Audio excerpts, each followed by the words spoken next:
Welcome again to It Doesn't Take a Genius, conversation with introspective perspectives and pithy points of view. Here are your hosts, my friends, Max and Marty. I think that's Mark and Mike.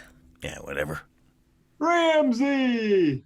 Marshall, every time we do this, you have to be the one to start us by saying Ramsey because you're the one clicking the record button.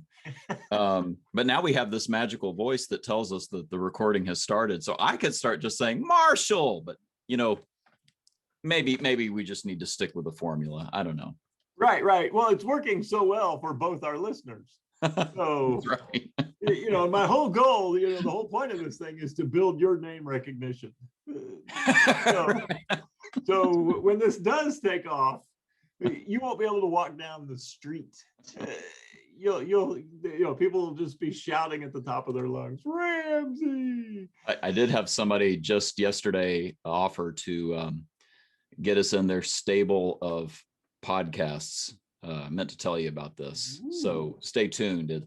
There's apparently a network and they'll do the advertising for us. And I was like, why would you advertise to both listeners? We could just talk to them right now. But anyway, we have more than 2 listeners. It's a joke, people. Don't worry. Yes. Yeah. You're part of something growing. That third one. Yeah. Now it's a movement. Now it's a movement. Yeah. It's almost a tribe, if you will. A tribe. Let's see, I'll get Seth Godin's name here. I'm showing for those of you just in audio format, we're talking today about the difference between teams and tribes. And so, Mike, I know you're really turned on by Seth Godin's material and Tribes is one of his hit books. So a lot of our content is going to be inspired by Seth Godin. And I guess we should probably start with a little bit of a review of what we're talking about. We last time it was groups versus teams, right? Mm-hmm. And now teams versus tribes. So do you want to give us a short review? Yeah, so we talked about groups and all the attributes of a group and group leaders, group goals, group team members.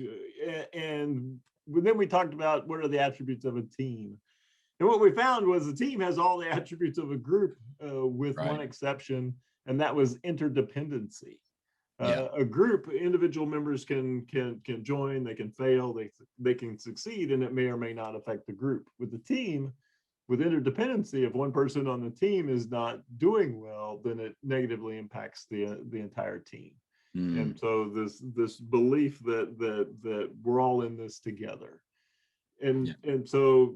And everybody talks about, think about it. There's team building and teamwork, and teamwork makes the dream work. Everybody's talking about teams, and all our sports analogies are all team-based analogies. Yep. And then somebody shows up like Seth and starts talking about a tribe. Yeah. What if a team wasn't the ultimate level of success with a group of people trying to achieve something? Yeah. And so Seth starts diving into this concept of a tribe and how it's different than a team. And one of the things that people talk about with a team is that it's a collection of people working towards a common goal. Mm-hmm. And many times, and we see this even in our workplaces, and we for sure see it in sporting events, that the team is very short-lived. Yeah. People talk about a dynasty. If you can, if you can have a successful team that succeeds for 5 years, man, that's we have to talk about this. This is a dynasty. This team is so unusual. Yep. And so I'm thinking, right, maybe a team isn't the ultimate thing I want to build if I have the what Simon Sinek calls the infinite mindset. Mm-hmm. If I'm building something, built the last kind of thing, and I want it, the last to be longer than 2 or 3 years, right? Then the team may not suffice. I may need a tribe. I really resonate with that. I'll just point out though, like let's go ahead and get the elephant that's in the corner right to the front and center. That's not necessarily going to make me money for this month. To have this, lifetime dynasty of something that is from a tribe that's living beyond just this little short-lived team that I've got here in my department, or with my leadership organization, with my company. So could you talk a little bit about why are we doing this exactly? Why would we want something like this? No, you raise an excellent point. And so if I may not want a tribe, if my project is short-term in duration, and maybe it is just a project, I have to put together a group of people and we got to launch this piece of software. I got to put together a group of people to solve this one specific problem. And then once that problem is solved, maybe I, as the leader of that team, as the team leader, maybe I have plans to move on. Yeah. And I'm not so concerned what happens to this group of individuals once the team is broken up. Yeah. And we see that in modern sports, and I think that's one of the reasons modern sports is struggling, because the players move around. Yeah. And so the first thing that happens after a team wins a championship is other teams buy key pieces, key players, and they take them. They get dismantled as a team. Yeah. So we put together a team, and some teams do this very specifically. I'm going to go out and buy all these great players. The sole purpose is to win a championship next year, and I don't care what happens after that. Yeah. That's not my goal. My goal is not decades of success. Right. My goal is to win this championship, and after that, we're going to cut the salary back. We're going to dismantle the team, and we'll find another endeavor. If you're invested, say you're the owner of the company. Your name's on the sign. My name is on the sign. Maybe I have a desire to have a career, and I want this career to be with this organization, this group of people. Now I have to start thinking about a tribe, the short-term focus. There's no reason we can't have short-term goals, but I'm in this for the long haul, and that requires a different kind of thinking. Yeah, that's so interesting, because you're making me think about some car dealerships that have truly formed tribes around them, and it's not necessarily that every month is a stellar month. It's that there are people in the community who buy into the fact that these folks are different. And the people that work at that dealership say, we are different as a car dealership. We're not like that. We're in fact, what they would usually say is, we're to prove that this can be done ethically. We're going to prove that we're the people that you can trust. And there are employees who glom to that. There are customers who glom to that and become part of the fan base. And it really is a fan base. We've talked about, raving fans in the past, the Ken Blanchard concept.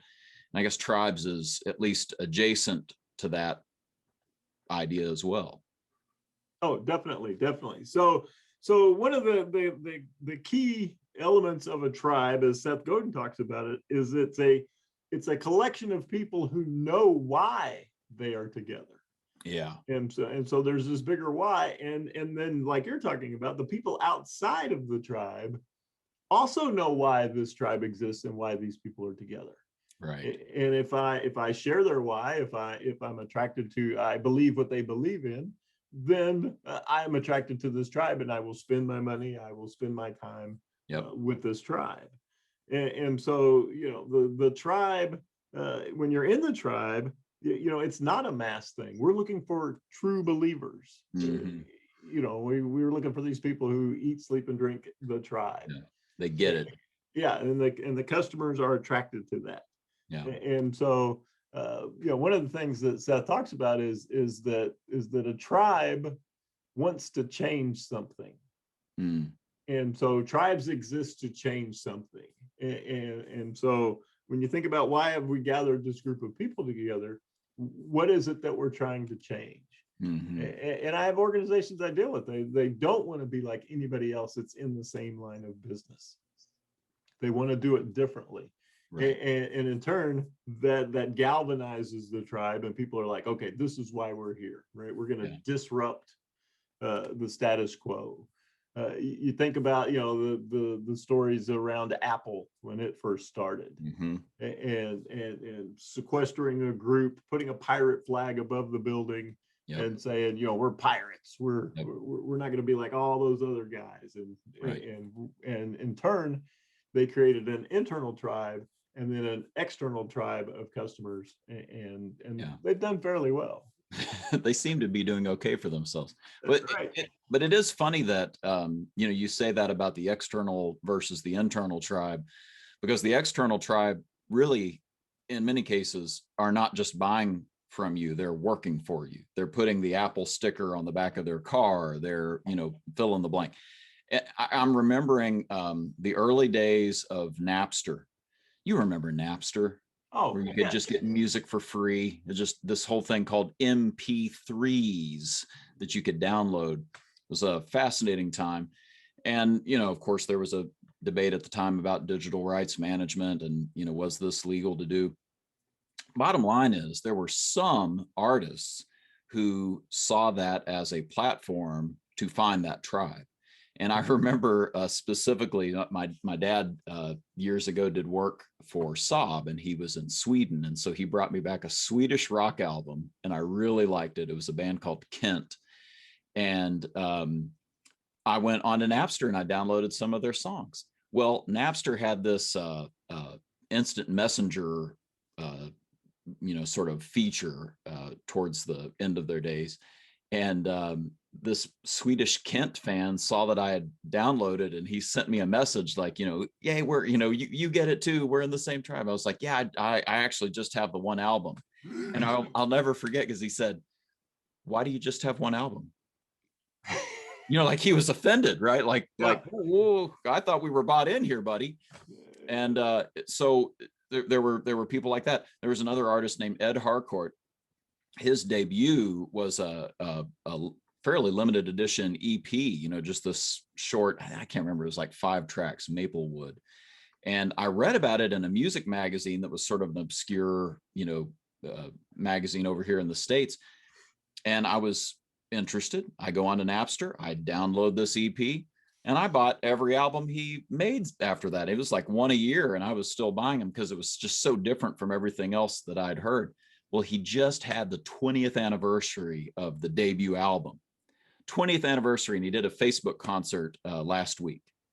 And reading the comments about this album, it was absolutely fascinating, because almost every other comment was not just thank you so much for the music, so many good memories. It was, I'll never forget when you played such and such a show and I got all my friends to come, or I remember when we requested XYZ and you were willing to play it. It was people that were bringing folks to those early concerts, and the guy's a superstar now. None of those people got paid. My point is, those tribe members did not get paid to go recruit and actively campaign for him, let alone these people that we're talking about in the internal tribe who actually get paid to be a part of something that they're bought into. Well, and a lot of people in tribes will tell you that if money were no object, they would do it anyway. Mm-hmm. And so, yeah, they're that committed to the disruption, the purpose, the common cause. Yeah. And I read one quote, and the guy was describing tribes, and he says, it's a tribe when the people in the tribe will bleed for the common cause. And so as you're talking about these fans, you can almost feel them bleeding for the common cause. Sometimes I doubt your commitment to Sparkle Motion. That's right. Yes. So, yeah, these folks are, the fact that you were committed, but you weren't committed enough. You were bleeding a little, but you should be gushing from a femoral artery. That's right. To really be in our tribe. I think one of the other things about a tribe is they can survive personnel changes. Yeah. So because you have this common purpose, and some people talk about and we've seen this, where a tribe has a common language. Right. There's insider stories. There's language. I'm sure the people that you're talking about can refer to a song by just one word and Right. things like that, where everybody Right. gets, oh, I know what he's talking about. Yep. So there's this common language. And so with a tribe, if you think about a tribe that's going to last decades, right? Team members are going to come, they're going to go, tribe leaders are going to come and go. Yeah. But the sole purpose, the common cause remains, and the tribe can survive even fairly substantial major character changes. Yeah, and that's I don't know if you're boy, this is going to be obscure, but you're I'm going to go here anyway, Mike. We'll see how this goes. Do you remember you'rethemannowdog.com? No. You're the man Okay. now. Well, if you're familiar with memes, then this may be of importance to you. There was a movie called Finding Forrester. It was a late Sean Connery flick. And there's a scene where he has the main character typing his short story, and he walks around him saying various random things to sort of encourage him to keep going. He says, "Punch the keys for God's sake." And then he goes, "Yes, yes, you're the man now, dog." And that's all it took. Somebody bought the URL, you'rethemannowdog.com. They put Sean Connery's face in tile format, and then across in big letters, which you would now see in a meme, it said, "You're the man now, dog." And in the background, you heard over and over again, "You're the man now, dog. You're the man now, dog. You're the man now, dog." And you could send that to somebody to torment them, encourage them, whatever it was. And this thing in the early 2000s went viral. And the guy realized, hey, I've got something here. People find this really funny. And so he basically turned it into ytmnd.com, you'rethemannowdog.com, and let other people upload ridiculous looped image or video and audio packages. And it became one of the early sources for some of the early memes that are still alive today. Those things got started and uploaded on places like you'rethemannowdog.com, but that was probably one of the big three in those early days. The one guy, I think at one point even sort of backed out completely. The guy that founded the whole thing. It didn't matter. The thing had a life of its own because people were enjoying so much these short little bursts of, do you get this reference? Here's something hilarious. Right. And it ended up in the New York Times. I think it was one of the major papers listed it as, this is modern art. These guys are artists, and which of course created a whole nother set of memes for these guys, to take that and run with it, real art. And, it was some disgusting poop joke that had just been, featured the day before. So, but anyway, the point being, the cast of characters was constantly changing. Even the top dog was kind of out of it for a while. And it didn't matter because people got the joke and the entertainment value and wanted to be a part of it. No, that's hysterical. And when you think about it, right, that's one of the things that they talk about with tribes now is because of this internet, that the most obscure tribes can now gather. Right. You can find your people. You can. Yeah. I'm like, okay, the Society of one-armed watchmakers. Right. Oh, we have an e-newsletter, and we'll be gathering for a conference in the fall. Right. Yeah. So the beauty is that, right, it's you have the ability to do this at almost zero cost. And so there are three questions that Seth asks, right? If you want to know if you have a tribe. And so he says, who are you upsetting? And when I thought about that, I got a lot of tribes, right? I've got businesses who their competitors hate them. They despise them because they're pulling back the curtain on processes, and they're trying new things that the customers actually are attracted to. And it's upsetting the status quo. Right. The second question is, who are you connecting? Right? Are you connecting people who want to do this, and then are you connecting with customers who want you to do this? And so that's huge. And then the last question is, who are you leading? So you've connected them. So, and then who are you leading, right? Who within this group am I leading on this cause that should be big enough that when my time as leader is gone, that the cause will live on. So who are you upsetting? Right. Who are you attracting, and who are you leading? Right. That's super interesting. And I guess that sort of peels back a little bit of the onion here, because I can see a lot of people saying, well, this is about art. This is about fan bases around entertainment, or some, powerful concept that came out of deep thinking. This could literally be anything. This could be a car dealership. This could be, the guy sitting at home, trying to start a home-based business. This could literally be anything where a tribe forms. Mm-hmm. Well, and this is kind of the our three viewers test. So if you want to know if you're part of a tribe, think about what business or product you have advocated recently. Yeah. If like you were talking about, if Yeah. you drug somebody to a restaurant, if you force them to watch this movie, Yep. You're part of the tribe of that organization. Yep. Right? If I make you go to this pizza place, Yep. I'm part of that pizza place's tribe. Yep. I'm bleeding for this. I'm spending my credibility, my own personal credibility, to recommend you. I'm sticking my neck out. Yeah, and if I was ever going to go in the pizza business, this would be the only one that I would work for. Yep. So I'm part of the tribe, and so you're part of a tribe if you're advocating, and then the strength of that advocacy determines how powerful a part of the tribe you are. Yeah, man, that's good stuff. Okay, so we have given 3 really good application questions to go ask and figure out, if you have a tribe in the making, or if you're in the middle of that process. And this is probably a good place to cut it off and let people go spend some time reflecting on this. And of course, if you're one of the 3 people in our tribe, please like, subscribe, share, send us questions, comments. We'd love to engage with you. You're part of our tribe, all 3 of you. We will induct you in with a secret handshake later on. Yes. Once we meet in person. Yes, and the tribe knows what's next.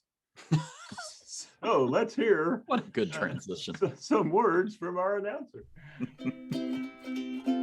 So go ahead and tweet that, or share it any other way you want. As always, there are no rights reserved, no trademarks, no copyrights. Share it if you want to. And join us next time on It Doesn't Take a Genius.